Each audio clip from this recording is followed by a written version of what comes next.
So something you might not know about me is that I'm a huge watch nerd. I like to collect them, I like to read about them. It's definitely one of my hobbies. A few years back, I was looking through a book called A Man and His Watch, which was a gift from my wife, and I came across a collection of vintage 1980s swatches with scenes of New York City depicted on the dials, drawn by the artist Keith Haring. I thought it was super funky and super cool. The other thing I thought was funky and cool was the owner's name, a guy named Adam Moore. That's A-T-O-M, like a molecular atom. Skip ahead a few years, and I've tracked Adam down, and he's our guest on the show here today. Adam's really carved out a niche career for himself as a high-end macro watch photographer. He takes us on his journey from learning photography in college to making his way through the freelance scene here in New York City, all the way to now where he's photographing for some of the biggest names in the industry, as well as collaborating with some manufacturers on creating his own timepieces. Kind of an unintentional path, but something I think is really, really cool. We also talk a bit about the role that mental health plays in being a creative professional, as he struggled with ADHD for a long time, and he has a lot to say about that. If you like what you're listening to, please give us a 5-star review on Apple Podcasts, Spotify, or wherever you're listening to the show. We're also streaming this on YouTube, so head on over to No Set Path there, give us a subscribe or a thumbs up on this video. That really helps the channel out. Now, without further ado, here's Adam Moore. I first heard your name for the very first time. Rather, I read it in A Man and His Watch, right? So in Matt Haranik's book. Oh, okay. Yeah. That's how I first recognized your name in the watch space. And it was with the Keith Haring, the NYC swatches, which are super cool. And then I was just like, oh, this guy's in New York City. Like, I was in the city at the time. I didn't really think too much of it. And then I started finding you on social, like on Instagram, and seeing some of your other work. And, fast forward a little bit of time, and then we met face to face at Wind Up Watch Show this past year and had a really good conversation. I got to see some of your print work in person, which I really dug. And I thought you'd be a perfect fit for this show. So, to really softball it at the beginning, give us a little bit of background on how you found photography in general. Like, we'll leave the watch component out of it for a moment. How did you find photography, and how did you kind of go about turning that into ultimately a career for yourself? Yeah. So to start, I found photography in high school. I grew up in Massachusetts, so I was about 30 miles outside of Boston, and I told this particular story a couple of times, but my brother, who's 16 months older than me, always knew what he wants to do, in quotes, with his life. He wanted to be in chemistry and be a biochemist, and that's what he went to school for after high school. And so, of course, my brother being a couple grades ahead of me, my parents turned to me and said, "So what do you want to do when you grow up?" And here I am, like 14, right? And I'm like, I got nothing. So I was like, eventually I found a photography class. I think it was junior year of high school. And I took that, and it was, of course, printing in the darkroom, because digital at the time didn't exist. I'm in my early 40s now. So I went to, high school in the late 90s. And it was like immediate outlet for me. I loved photography right off the bat. And for me, being in the darkroom and printing in the darkroom was like my meditation. It was like a creative space where I could really feel free to do whatever I wanted. And then when I eventually went to college for photography. I went to a state school in Massachusetts, but I went to the specific school I did because of the photographer who was the professor there. And his name is Peter Layton. And he was a student of Minor White, who was a contemporary of Ansel Adams. So Peter had learned from Minor, and then it was like, it was very inspiring to me because he did not have any qualms about the subject matter that we were working with. And he just wanted to push us creatively, and our critiques in college were an awesome experience for me, and I really enjoyed learning how to print good, how to print well, and from him. And I was in college not thinking that I could actually do anything with photography for a career. I was doing it because it was the thing that I seemed to like doing. And eventually, college was going to end, and I was going to have to figure out how I was going to make a career out of photography, or if I was just going to go work retail for the rest of my life, or figure out whatever is next. And for me, it just happened to be that at the end of the schooling, at the end of college, you had to do an internship. And my internship was with a photographer here in New York City. And he was very plugged into the world of the professional world of being a photographer, how to support yourself. So from that is where I actually learned how to do the business side of things. But I learned to be open and creative from Peter Layton, which was a lot of fun. That's really cool. I resonate with like a lot of what you said. I didn't discover photography or anything to do with cameras till much later, but I have since like taken darkroom classes and had that experience of like developing in chemicals and things like that. It's truly magical.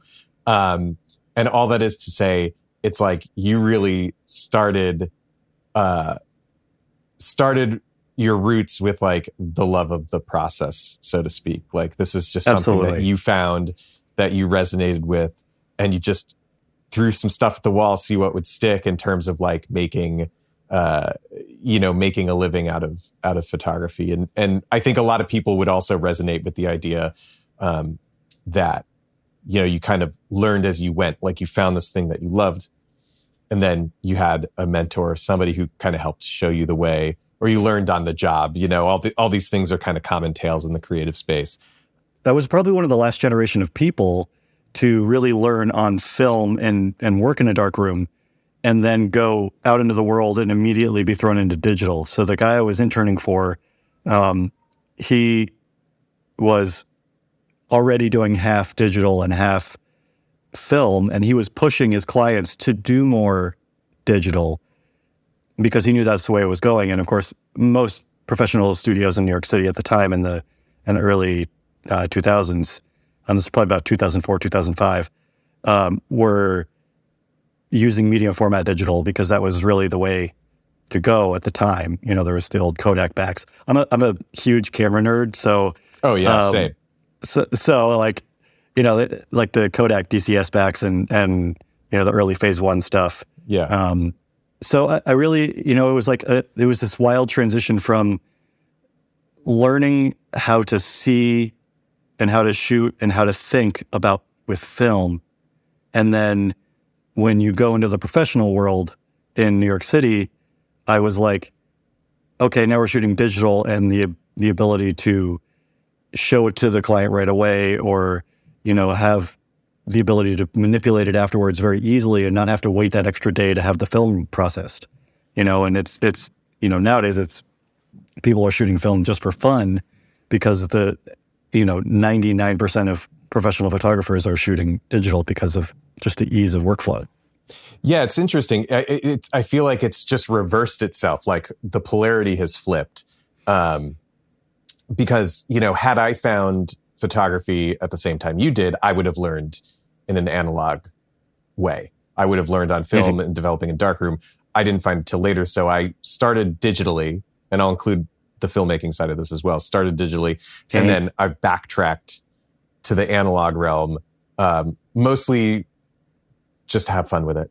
But I do see that like it creeps more so in like cinematography and filmmaking, kind of my world, that the analog part creeps back in the professional work quite a bit. But I do see, at least from where I'm sitting, some more film work starting to come in to stills photography, no matter the genre or the kind of the, whether it's fashion or, tabletop or whatever. There's a little bit of film starting to creep back into some of the professional work I see. But yeah, also film is now super expensive compared to digital. Unlike so expensive. Unlike it was when we were growing up. Yeah. Yeah. I still have a fridge full of film, even though I only shoot it occasionally. You got to have it. You got to have it lying around. You got to have it ready. I have like a little dorm fridge on the other side of the basement here that I've got packs of FP100C and 3000B, like peel apart Fujifilm that I'm like, am I ever going to shoot it? Should I sell it? Because I could make a bunch of money off it. It's like crazy. They're going for like $100 a pack. It makes no sense. Anyway, so one of the reasons I wanted to actually, one of the reasons I went to the program that I did, the college that I went to, it wasn't only because of the professor, because, when you're choosing your school, you don't know exactly what you're getting. But I didn't go to an art school. Like, there's a lot of great art colleges in Massachusetts, and in New England in general. But I was not an art person. I didn't paint. I didn't draw. That wasn't what I was into. I was into photography. So the program that I ended up choosing was mainly because I could do. It was a communications major with a focus in photography, right? And there was also a film program in that school. So there was, I grew, I had a lot of friends who were in the film department.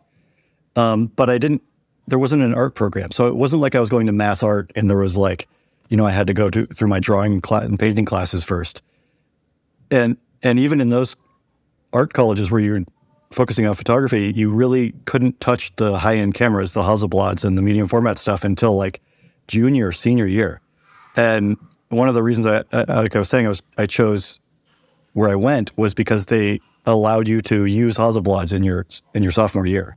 Yeah. They're like handing you the cameras that you're most likely going to use professionally, as opposed to having to wait because it's, the high-end stuff. Yeah, I mean, I went to recording school and I learned to record everything to 2-inch tape and edit 2-inch tape with like a razor blade and tape it back together, and I have like literally no fear of that stuff at all. But practically speaking, boy, it would have been much better to learn on something like Pro Tools, something digital, which is like, all the other like Berkeley kids or people going to more like prestigious or well-funded programs were able to do. But anyway, similarly, it's like, at least you put yourself in a position where you could like get your hands on the tools of the job, of the trade a little bit earlier. Oh yeah, I'm a hardcore camera nerd. Granted, I do that professionally, but still, I've kind of kept the stills stuff for me. In my mind, there's this gap of time between like internship in New York and then finding, photography as it pertains to watches and what that has done for your career. So what does that gap of time look like for you in New York City and building I come to New York in 2005. And of course, I needed a job like all people do. And this is sort of touching on the watch thing now, but I'll come back to it later. And I worked at the Swatch store in Times Square. So that's where I started looking at swatches. Before that, I was not really, I'd done retail stuff, which is why I chose that. It wasn't because I liked watches at the time. And shortly after that, I was finishing my internship. And from my internship, I was able to get into the new role. Instead of being a photo assistant, I was mostly a digital tech. And, the digital tech role was the person running the computer in the professional photo shoots, because it was still early days of digital. And, I would work at these studios. And from my internship, they helped me get these jobs at these studios that were just, shooting on figure stuff or shooting, whatever random products. And I would just go, and I became a regular at a few studios in New York City as far as being either a lighting assistant or a digital tech. And the digital tech work paid more, so of course I wanted to do that a little bit more. But at the time, it was like you could work 5 days a week as a digital tech, and it was fantastic. It was good money. It was you made your own schedule. If you wanted to go away for a week, you just tell them you weren't available that week. I'm already booked. Right. And from there, I also got a job at a camera store in the rental department.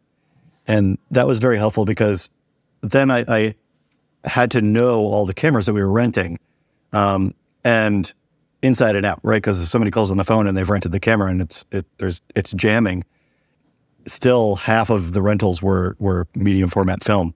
You know, do you remember the Fuji 6x8s? I never got a chance to use them, but yeah, crazy stuff like that. You know, the Fuji 6x17. You know, oh yeah, panoramic cameras, all that really super fun stuff, and of course, you know, Profoto and Broncolor and all the lighting systems. So I had to know all that stuff, but I also got to rent it all for free, so I could take it home whenever I wanted to. So whenever I wanted to do my own photo shoots, I had access to all the cameras that I could want. That was a lot of fun. But you know, I continued to do the digital tech work, and it was really like, you know, when you're in the right out of college at the beginning of your career as a photographer, you're not just jumping in unless you trip into the right world, into the right place at the right time. You got to pay your dues, right? So for me, it was assisting and digital teching, and you're not making any money as a photographer. Like, you're going out and you're doing shoots, you're hooking up with people to do, you know, interesting stuff, and you're connecting with a lot of people who are like-minded with you, but you're not really making any money on those shoots yet, right? It's like no one's interested in paying you for your work yet. I feel like I paid my dues. I probably worked for, you know, 7 or 8 years doing that kind of work before I really became a regular at a studio that was doing a lot of still life. And I was digital teching there for a long time, but then I also transitioned into being a photographer for them. And I got really good at photographing jewelry. Yeah. And from there, it transitioned into the watches. So that's where it really kind of like, that's where it started for me. But there's that gap, right? There's that like, okay, I'm done with my internship and school's over. And now it's like, figure out where you're going to be. But from doing that digital tech and assistant work, I did lots of really interesting stuff. Like, I did still life. I did a lot of fashion stuff where I was, you know, the digital tech. And that really kind of solidified in my own mind that I didn't want to try and fight to be a fashion photographer in New York. That just wasn't what excited me. I like fashion in general, sure, but I'm not someone who seemed to fit into the role of being a fashion photographer in New York at the time, in the early, you know, in the late early 2000s, 2010s. It just wasn't, you know, that world wasn't for me. I'm not into partying. I'm not into that kind of stuff. So that wasn't like, at the time, that's very much where, you know, you go on a shoot to, you know, wherever, and it would be, you know, half of it would be a party. And it's like, yeah, you kind of have to live the life a bit with that, yeah, with that world. And it's not for everybody. Yeah. And it's interesting to me that, like, it's such a common thread with so many people I've talked to, both just in my personal life, like creative colleagues, and for this show. It's like everybody seems to have some iteration of that period of time where it's like, you know, before they land on their feet and they've kind of found this direction for themselves, it's like a little bit of a unknown void. It's like you're just trying to get your feet wet, or get your bearings, or whatever phrase you want to use. It's like I've gone through this. I went through almost, years of that, with a career transition and everything. So it's interesting that it's like, as far as creatives go, it's such a common thread. And then, like, finding things like tabletop and getting really skilled at shooting jewelry, which is like, tabletop is its own thing in and of itself. And you know, I know a few tabletop cinematographers who it's like, I mean, it is a world unto itself. But I see how that's like a transition into watches.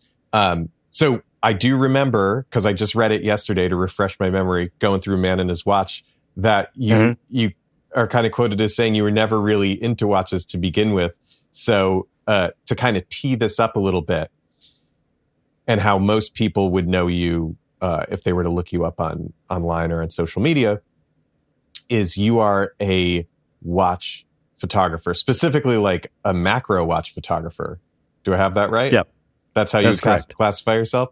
Okay, so before we get into the weeds with that, how did you discover watches just like as an interest or as a hobby? Like how did that come into play? Yeah. So we'll jump back to when I first moved to New York and I worked at the Swatch store. When I worked there, of course, Swatch Group owns many different brands. Sure. And I also learned about Omega and Breguet watches. While I was working at Swatch, I learned about those brands. I didn't really have any interest to learn a whole lot about them, but, I became aware of them, became aware of the higher end watches then. Then in 2008, I got married, and my wife at the time, she was used to work at a tech company with this guy who was doing this watch thing, and turns out he was the founder of Red Bar here in New York. Okay. Red Bar is the kind of the original watch collector meetup, and it started in New York by a couple of guys. One of them, who my wife Kathleen knew, was Adam Craniotes, and Adam started the Red Bar with a couple of like-minded guys who were like just started hanging out. It was kind of like the anti-forum, because at the time, online forums were really huge and really the way to connect with people who were into the same kind of things you were into. But he kind of was like, you know what, I'm going to start doing this in person. And, it snowballed a bit, and they started meeting.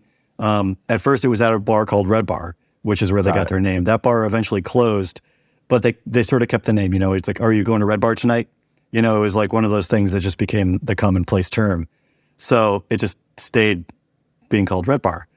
And when I found it, it was because Kathleen had worked with Adam in a company in the past, and Instagram, it was early days of Instagram, and they were posting like these really terrible photos of like a couple of dudes hunched over some watches in a dark bar. And it was like, what is going on here? What is this all about? So Adam was like, oh, come out. You gotta come out. We're like, we have some swatches. And he's like, no, bring him, it's fine. Nobody cares. Come out. And so we learned pretty quickly that Red Bar was like not the snobbish, how many tones of gold does your Rolex have? It wasn't about that at all. It wasn't like, it was about the collector community. It didn't matter what you had in your collection, as long as you were interested and knowledgeable or wanted to learn more. So we went out and we brought our swatches, and it was kind of love at first sight. I've told this a couple of times to people, but it's like we show up with swatches, we put them on the table, and this woman who's a dealer in New York has a fully perpetual calendar with diamonds on it on her wrist. She takes it off, hands it to me, and says, I love Swatch, and like hands me her watch and picks up the swatches and like starts to try them on and reminisce about, growing up with swatches. And it was like, oh, okay, this is fun. So as I started going to Red Bar, which was meeting every couple of weeks at the time, in a dark bar, I was like, oh, I'm going to start photographing some of these watches, because going back to when I was in high school photographing, one of the first things that I photographed was macro photos of action figures. It was actually the Matrix action figures. Oh, cool. But I made them look like real people because of the way I photographed them and lit them. And it wasn't necessarily my intention at the time. I wasn't really thinking about that, but it was like later on I look back and I'm like, oh, I was doing macro photography of these toys and it just, where my brain went, it was like, oh, okay, so now, watches are really tiny, but there's a lot to look at. I'm already into cameras. I'm into mechanical cameras. I'm into bicycles at the time. I'm still into bicycles. So I'm into these mechanical, objects that are handcrafted. So watches are a very easy jump for me and my mind to understand how they work, but also they become exciting to photograph because they're, especially the high-end ones are little pieces of art.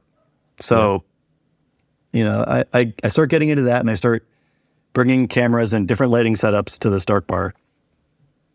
And, I start buying better and better lights, the Dito light LEDs that were, just coming out at the time. I was bringing like 2 or 3 of those and setting them up with some, white bounce cards and getting some pretty decent shots. And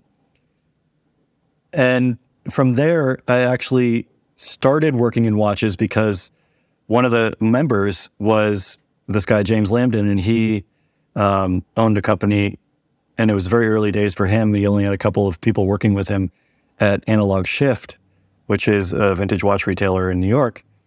And he's like, oh, one of my photographers going out of town for a month on vacation. Do you want to fill in? And, long story short, I started working with him for about 4 years. I worked with him for 4 years. So it was right place, right time as far as getting a job. And of course, it wasn't a full-time job at first. It was just like, a day or two a week. But as he got busier, he basically brought me on full-time.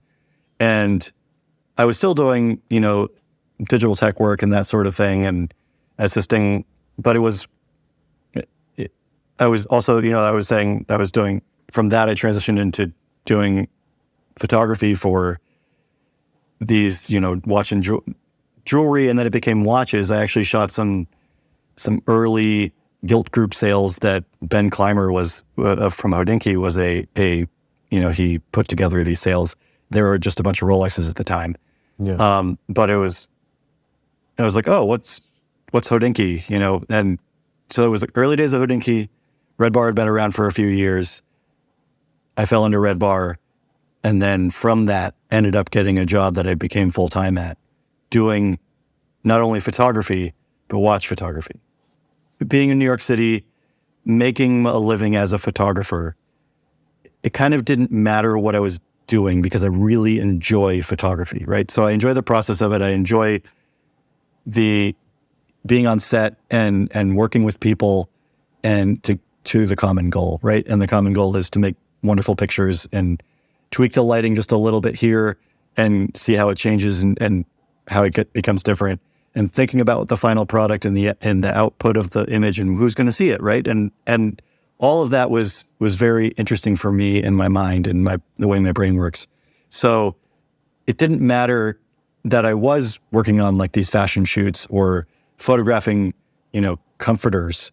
It didn't really matter because I was doing photography as my job. I could make a living doing what I really liked doing. And then I liked collecting swatches, and I've been a collector of things for a long time, bicycles and cameras.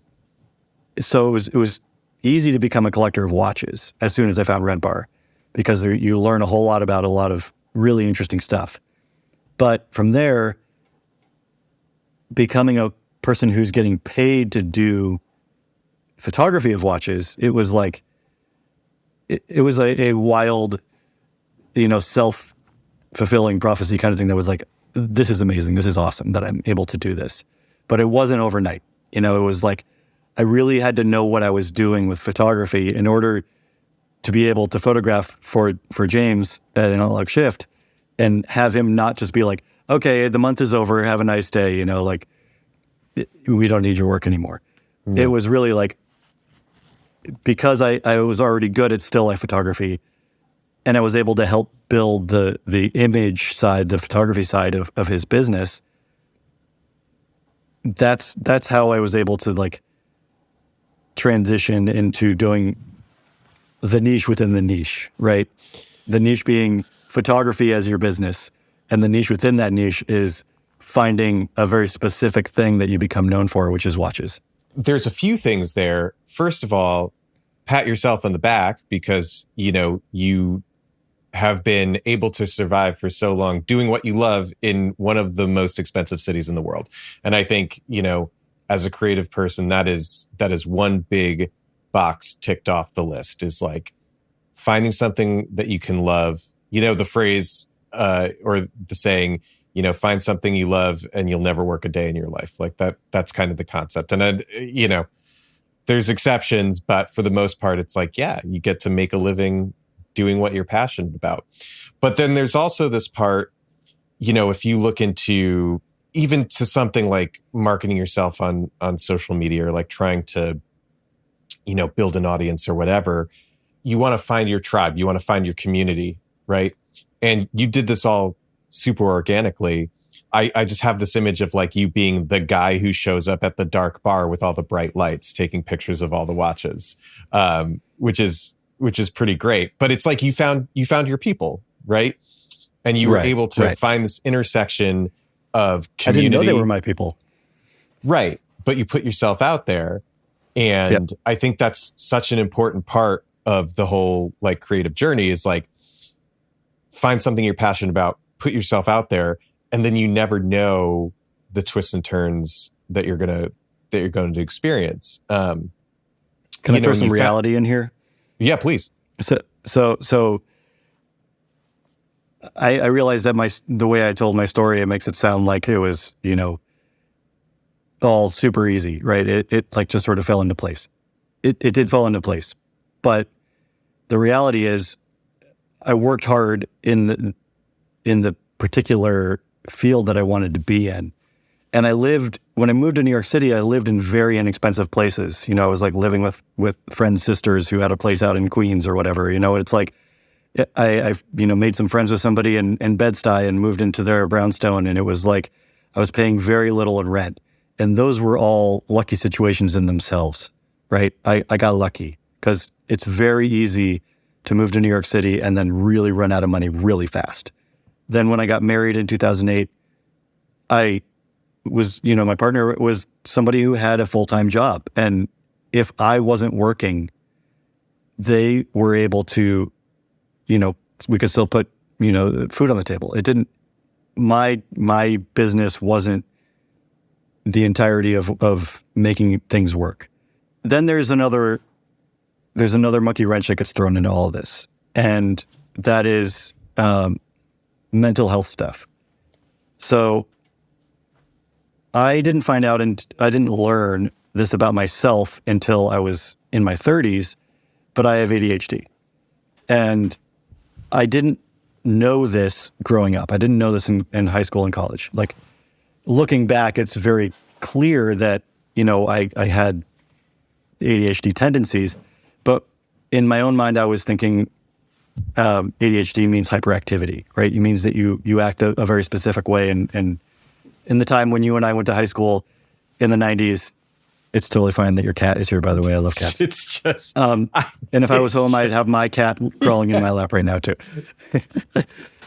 So it's all good. So I've found out that in high school, I was saying at the time in the late 90s, it was like a hyperactivity thing, right? Everybody was getting diagnosed with ADHD. It was a big thing. I did not get diagnosed because I have, there's multiple kinds of ADHD. I've got the inattentive kind. So I didn't have the hyperactivity stuff, so I never got diagnosed with it. But learning this later in life, I realized that, a lot of the wanting to do better in my career was partly being held back. I was partly being held back on what I wanted to accomplish because I have ADHD, and I didn't realize, I didn't know how to live with it, right? Like, I had always compensated in my own mind for the things, for just living in the way that I was, but not knowing that I had this particular thing. So I feel like, I at a certain point, I went through ADHD therapy, and that really helped a tremendous amount. I'm on medication now for it, but just taking medication for it doesn't mean that you're cured. There's not like a cure. I had to relearn ways of mentally processing things. ADHD essentially makes it so you can't multitask. So, and your mind essentially chooses for you what it wants to focus on at certain times. So if you and I are having a conversation and, a cat walks across my lap and that tail goes right in front of my eyes, you might be talking, but my mind has jumped to this tale that's in front of me, and I didn't mean to. Now I've missed a few words that you've said. So my mind will make up what it thinks you said, based on inferences of what you might have done. And it's, you may not think that this necessarily has a huge impact, because here I am in my 30s, and I've been able to luck out and work, and now I'm doing watch photography as my career. And I didn't know it was my career at first, right? It was just like, okay, this is a job that I really enjoy doing. I didn't necessarily think that it was a career. But as a freelancer, and I've been a freelancer, this whole time, it can be very difficult to motivate yourself to get out there and do the things that to like get out there and put yourself out there, right? I'm more of an extrovert kind of person. So for me, you can put me in almost any situation, and I'm comfortable with talking with anybody. I'll find some common ground. That's just the way I am. So for me, I'm great when I'm on set and I'm working with these people early in my career who, like, I'm making friends, I'm making connections, but that's just because that's my personality. But if I was more of an introverted person, with the ADHD that I have, it would be very easy for me to have been thrown off and become demotivated pretty quickly, I think. Yeah. I mean, when we met and had our conversation, like the one conversation we've had prior to this one at Windup, you're a super easy person to talk to. I mean, we hit off, had a good conversation about like cinematography, photography, creativity, all that stuff. And that was before I had even started doing this with any kind of like real intention. So, I mean, it definitely shows through. To go back to the ADHD thing, I think it's really, really important that you bring up the like mental health side of being a creative person. It's something I resonate with completely, because I'm fully convinced that I have undiagnosed, untreated some form of ADHD, because what you said about, your mind skipping to something else, not intentionally, but like the cat tail goes across the screen and that's what you're paying attention to. That's me every day. Like, I can't multitask, and I can't, like, I get distracted by things. It's hard for me to focus. It's like very classic type of ADHD stuff that I've like learned to compensate for 4 decades. And now, sure, with like, as life gets busier and there's more required, and now I have a child and like all this stuff, it's like, boy, being able to really like focus would be lovely. So you bring up a lot of stuff that I think goes unspoken, or not a lot of stuff gets attention called to it. Like, the whole concept of an overnight success takes 10 years. I mean, we could kind of put your story in that context, because nobody's journey to wherever they are today, no matter how great it seems, is without its challenges, right? And you and I are no different. There's a million other creative people out there who are in the exact same boat, and who struggle with, everything from like diagnosable, like ADHD types of things to other like mental stuff that ties in emotionally, like imposter syndrome and like fear of missing out on something. It's like it's all just like these mental games that we play with ourselves, and some of them are easier to control than others. So I'm really glad you kind of shine a light on all that stuff, because I think it's a really important topic for anybody who's like either currently a working professional or trying to move into a place where they are doing what they love for a living. There's all this, there's a dark side that needs to be addressed a little bit more, I think. Well, it kind of boils down to a mental energy thing, right? So when you're trying to envision, whatever jobs you want to do in the future, or whatever creative projects you want to do, for me, let's look at creative projects, right? It's like my artwork that I do with watches, and we could talk about that in a minute. Yeah. It takes a lot of mental energy for me to get from the start of it to the end of one piece of art. And that I didn't realize, and I started doing the artwork before I was diagnosed with ADHD. I didn't realize that was really, there was a lot of distraction happening in my life. And there was a lot of like needing to be in a certain environment where you can sit down and think about the creative stuff and be able to be creative. Because if you're in an environment where there's other people around or there's other distractions around, whatever they may be, maybe we can, right now, a lot of people work from home and there's a lot of distractions. And it doesn't matter if you have kids or animals or whatever, maybe you don't have those things, but it's just the fact that you're sitting in your living room and it's too easy to turn the television on and just watch a show for half an hour, right? Like maybe that's it, but that mental energy to not be distracted by other things is huge in the creative mind, right? It's like, how do I give myself this proper amount of time for me to focus on the creative things I want to do? And I didn't realize how difficult that was for me until later on when I went to therapy and understood, and like I was saying before, it's not just medication. You have to teach your mind how to do things. So now, if there's days that I don't take medication, I understand that I may get distracted. And part of that is saying to somebody, if I do get distracted, I'm sorry, can you please repeat that? And being okay with it. Because, in the past, I might feel bad for having missed what that person has just said, right? But they don't know that I feel bad about it. They just assume that I heard them. But now I haven't heard them, and now I'm thinking about how I'm annoyed at myself for not having heard them, and now I've just missed another thing.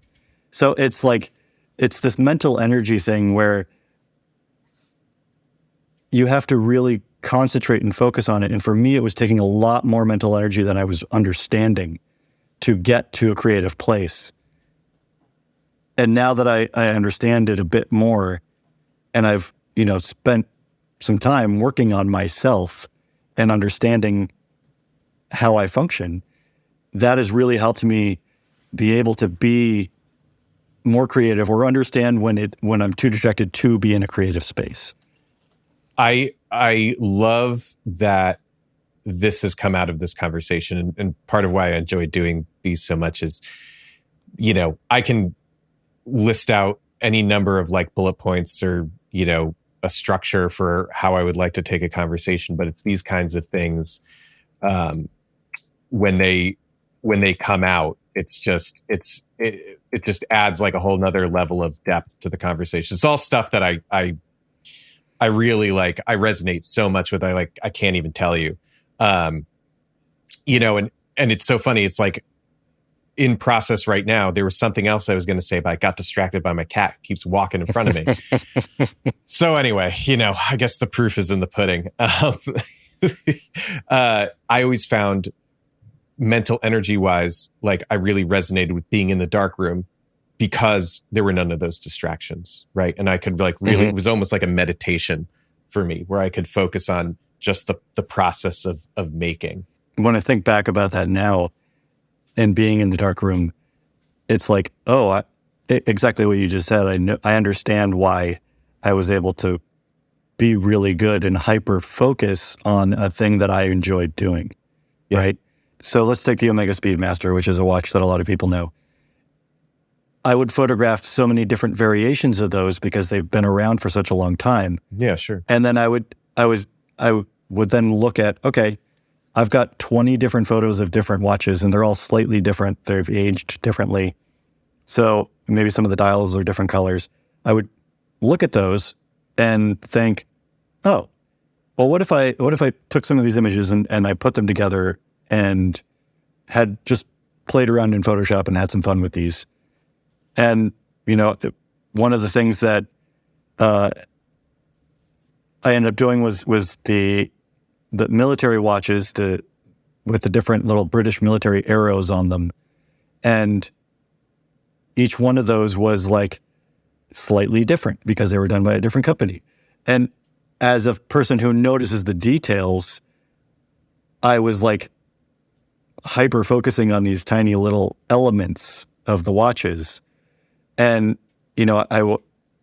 I wasn't necessarily realize I was hyper focusing on it, but I was, and I started creating these images, and I posted a few on Instagram, and people were like, "These are really cool. I love these." And I was like, "Oh, okay, this is cool. This is fun. I'll make some more."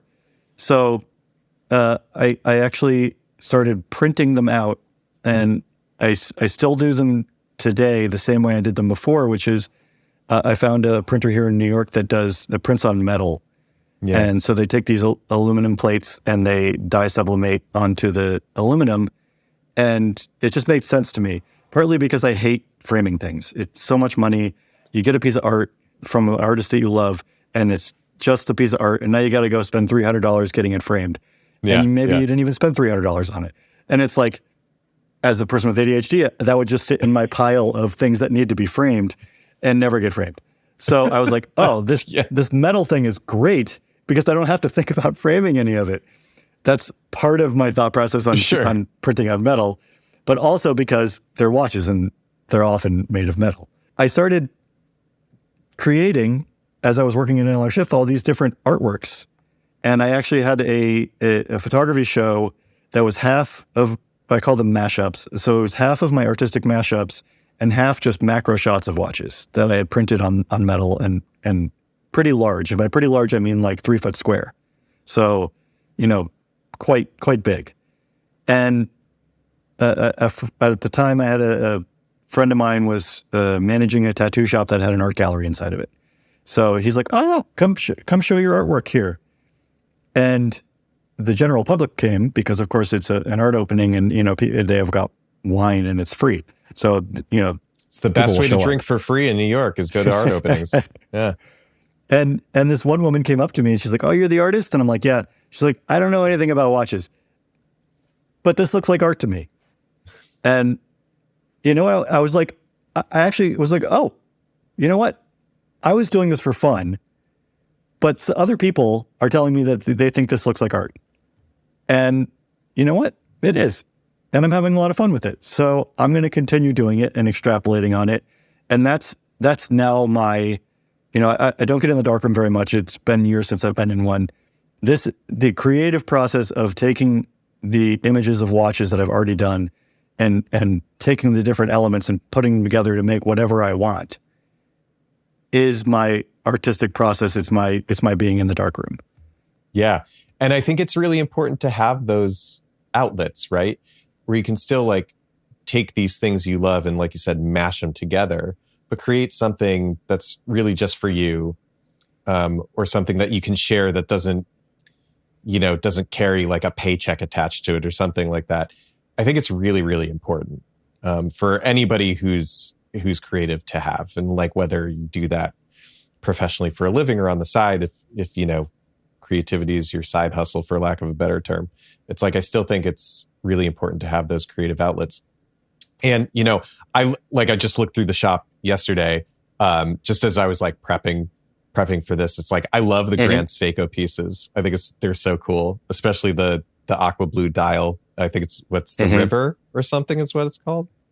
Yeah. So I got to say that, part of me making these creations, I was like, okay, maybe I can sell them. Sure. I've never been great at marketing myself, and I to call it a side hustle is not even a thing, because I make very little money from my art, mainly because I'm just not good at being that guy. I'm not good at trying to toot my own horn as far as buy this product. I think it comes from years of working in retail, and I just hate the idea of trying to sell things to people. Totally, yeah. But I really enjoy creating, and I've worked with a lot of brands directly now. So I worked for Analog Shift for about 4 years, and then I moved on from that and just became freelance and just worked directly with all the publications and the watch brands themselves, and collectors. So, Grand Seiko actually hired me to create a mashup of their latest automatic mechanical movement that came out a couple of years ago, the 9S-A5 mechanical movement. And they hired me to create that, and they had a collectors meetup for Grand Seiko owners, and they wanted to give a small print to everyone as a thank you, and they're in the gift bag at the end of the event. Yeah. And I thought it was great. It was fantastic. But in my process, I don't just make one image, right? It's like I like to use my own original photography. I'm not taking the images that I use for my art are all my images. Of course, yeah. And even if, I could, a lot of brands, will say like, oh, well, can't you just use the images we've already shot of the watch and take the elements and do your thing? I could, technically, but I have not done that. And I prefer to take my own photos because you get spending time with an object, in this case, watches, in person. You really learn a whole lot more about it, the way that the light plays on it, the way that you can photograph it different ways just to see how you want to make it look in the end. So my creative process for that is shooting all my own photos for it. But in the process of it, I'm not just making one image for them. So I ended up making 2 or 3 or 4. And one of them, the one that you were just talking about that you like, is one that they did not ask me to make. It's like, it just, I ended up buying my own Grand Seiko, my first one, and it's that dial that you see there, which is the sort of teal blue dial. Yeah. And like, I completely transformed it by making it something else, right? It's no longer a watch. In fact, if you didn't know that it was from a watch, you may not even, it's just a circle. It's a circle and it's in a place, but that brand has a lot of story behind where their watches, how their watches are, why they make their watches. And the color of the dial of that watch, from their perspective, was because the tones of the plants in a specific valley in Japan, they toned the dial specifically to match the colors in that valley. So I called it the river because it reminded me of, water, and I made it, the image, to almost be like it was in a valley. So for me, that was my river in a valley. In using their inspiration, taking these abstract concepts and designs and then taking the physical object and photographing it and making something out of it, right? I love that. I love the intention, not only behind your work, like the use of the watch in your own, artwork, but also the intention on the Seiko side. It's like, I had no idea. And I'm a big Seiko guy. I have a 1970 Pogue on my wrist right now for this. Cool.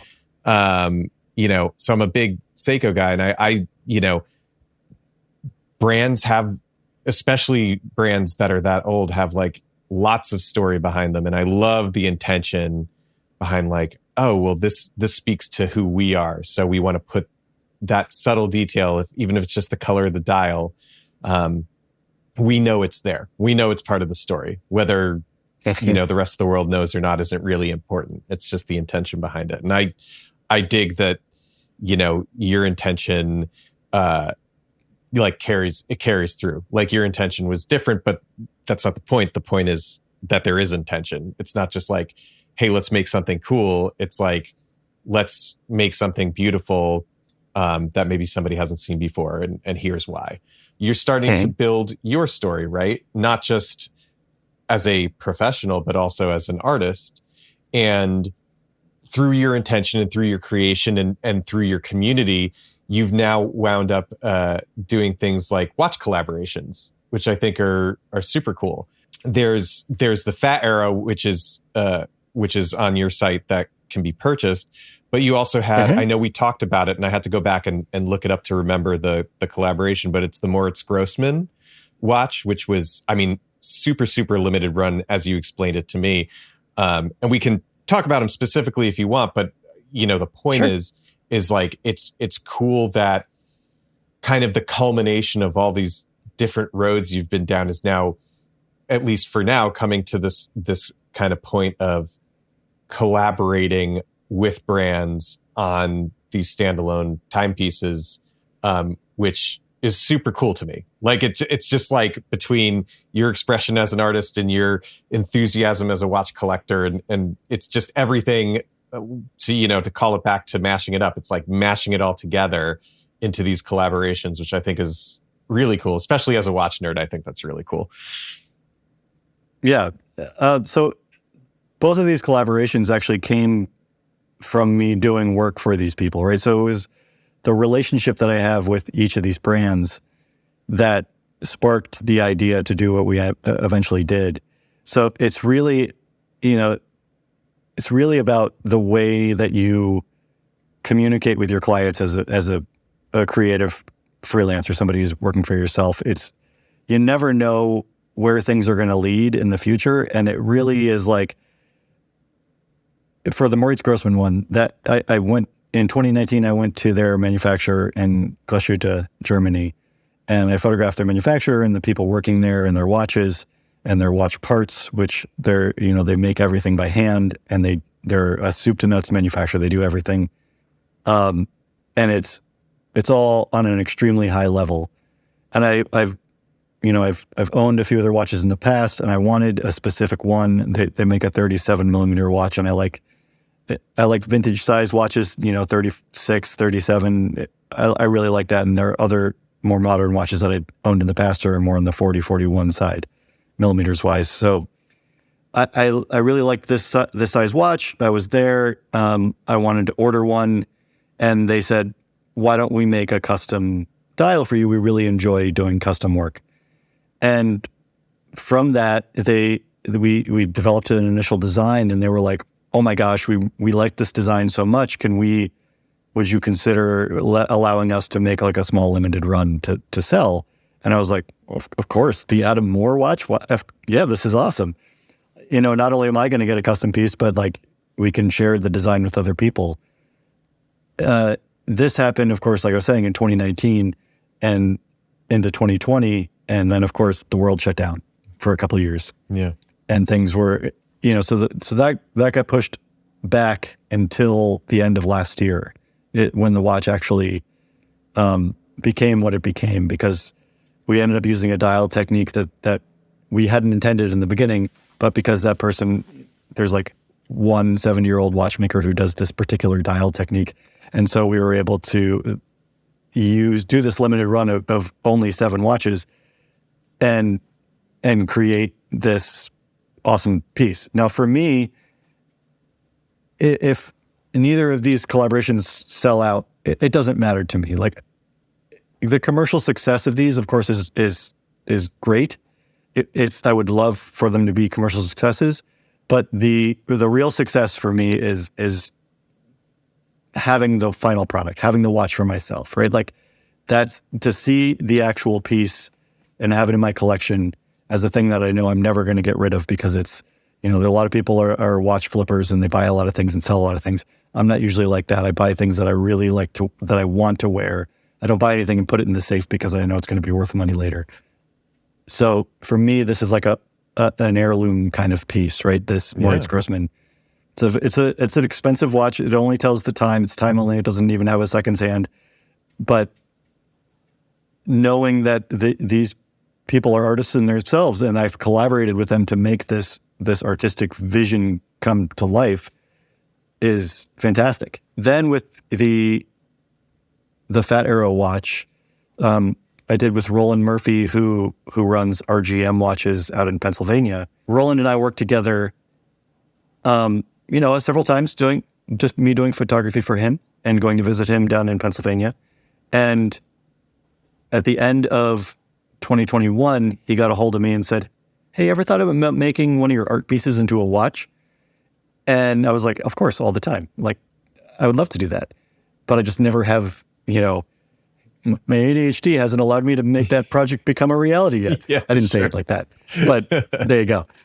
And he's like, oh, well, I've got these cases that I had made for a project in the past, and they're the perfect style and size of case for a sort of, modern version of a military watch, a vintage military watch. And he's like, all it would take was just me getting these dials made and making this happen. And I was like, yes, please, let's do this. So, it doesn't just translate from the artwork directly to the watch. We had to take the concept and the design and tweak it and make it so that it was also manufacturable. Just because a piece of art looks good on the wall in a photograph print doesn't mean that it's going to translate to being a physical object. And fortunately, there's a lot of knowledge involved on Roland's side. And because he's so into, the history of watches, he made sure that we got a few of the details right. As far as the minute track needed to look a certain way, and the hour markers need to be inside the minute track and not outside the minute track. And little details like that hardcore watch nerds who collect these vintage military watches would notice. But then it's also very silly because we have 30 arrows on the dial instead of just the one that usually the Sure. military watch would have on it. So it's like, on one hand, we're like paying homage to the finer details and making sure we're getting them correct, and on the other side, we're like, throwing paint on top of it. It's like, and that process for me is like, it's kind of like being like a little bit of a disruption to the way that the watch world in general kind of is a lot of the time. Oh, yeah. They're very serious. The watch world is very serious. Yeah. And for good reason. I mean, they make very serious mechanical objects, but I wanted, my artwork was fun, and I wanted that to come through if we were going to do a physical version of it. And it just is happenstance that the watches went into production at the end of last year, and it corresponded with the Wind Up Watch Fair, and that I was able to sell some of the early production pieces at the Wind Up Watch Fair. And also that same week was the Watch Time New York show, so they usually happen the same weekend now, where the Wind Up Watch Fair is, this smaller sort of, pop-up sales event with all sorts of brands, not just watches, but mostly watch related. And then there's also the super serious Watch Time New York, which is run by, a watch publication and has a lot of the big major brands there, including Moritz Grossman is there. And they decided that they wanted to announce my watch that same weekend. Mm-hmm. So it was like this bizarre happenstance where I was getting the first production models and selling the watch from Roland, and also being able to launch and announce that we're going to be producing the Moritz Grossman at the same time. Look at you rolling out 2 watches in the same weekend. I became an accidental watch designer. I really was not. My intention has never been to become a watch designer, but it kind of makes sense that I have had a hand in a few now, because it's why not? It's such a cool intersection, though. It's like, to me, that's like your story. And now that I know more of it, it's like your story, like, manifested into this thing that you can wear on your wrist and take with you, which I think is really cool. Yeah, the watch community, for the most part, or the watch world, is very serious. There are plenty of people who are not, and I champion those people. But yes, the watch world is very serious, and you have found this balance, right, where you can like shake it up a little bit, and maybe get people to like take it a little bit less seriously, but still with like integrity and top tier aesthetics. And it's all very cool. It's all really, really cool. And I think it's kind of, in my opinion, at this stage of your journey, I think it's like a really cool, button for all these things that you've been working on or been involved with over the years, from photography to being a watch enthusiast, and see it all come together in these physical objects is really, really cool. Is really cool. And, kind of an interesting byproduct of you being so focused in the watch world now is like, you've kind of generated this like following, for lack of a better term, at least on Instagram. Like you are well ingrained in the rotation of watch content, as it were, at least on my phone. So I don't know if that was intentional or just happenstance. I don't know if that has helped or hurt your career. If you don't even care, I got on Instagram fairly early on, and the way the algorithms work, I was able to gain a lot of followers organically in a way that, doesn't seem possible as much today. Sure. So it was a different scenario. I don't really, yes, Instagram helps me. It is certainly a tool that helps let people know about me. But because I'm well established in the watch photo world, it's really marrying the balance of doing artistic things and also doing straight up photography, right? So like some of my clients just want pictures of watches on white, Sure. and it's like a lot of people could do that same shot, but that's a bread and butter thing for me. But then I also get to do very exciting artistic projects directly for the brands, and it's like, I have no problem being diverse in as far as like working for the publications. I went to Watches and Wonders last year, not the one that just happened, but in 2022 with HODINKEE as a freelancer, and it's like I work for people like them, but I also get to work directly for the brands. But I don't really have. I'm not owned by anyone, right? I'm not. Yeah. I don't have to.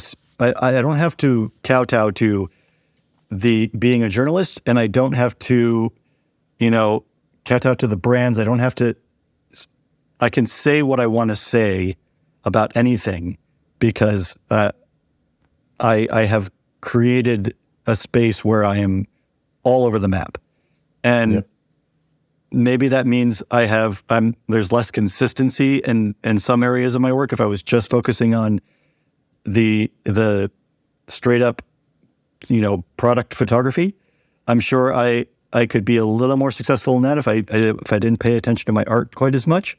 But it's balancing that, right? And it's determining how much time you spend working on the things that might just be bread and butter, but also working on the things that are creatively fulfilling to you. So it's a wild balance, and I feel really lucky to be where I am. And I try to be humble, and that's really like that's partly just who I am as a person. But like it's difficult for me to like shout from the rooftops about how I've come out with these watch collaborations because I just want to look at the watch and smile. Yeah, man. But I think that's how it should be, in my opinion, anyway. And I think it's a good takeaway for people listening. It's like, it's important to, be humble, have balance, enjoy what you're doing for the right reasons. I mean, it all like ties together. And by doing all those things that just came like inherently to you because of the person you are, it's like put you in this, like, for lack of a better word, privileged position where you're not beholden to anybody other than yourself. And you can kind of like do whatever you want within the world that you roll in, which is great, which is, I think, what every creative person, especially creative professional, would aspire to do. So, for those listening, be humble, find balance. It's all very important.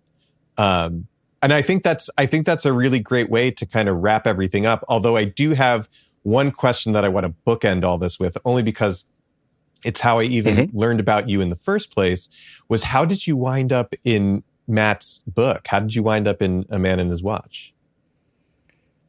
So I met Matt because of watch events at some point. Maybe it was Red Bar. And Matt is a watch collector himself. Yeah.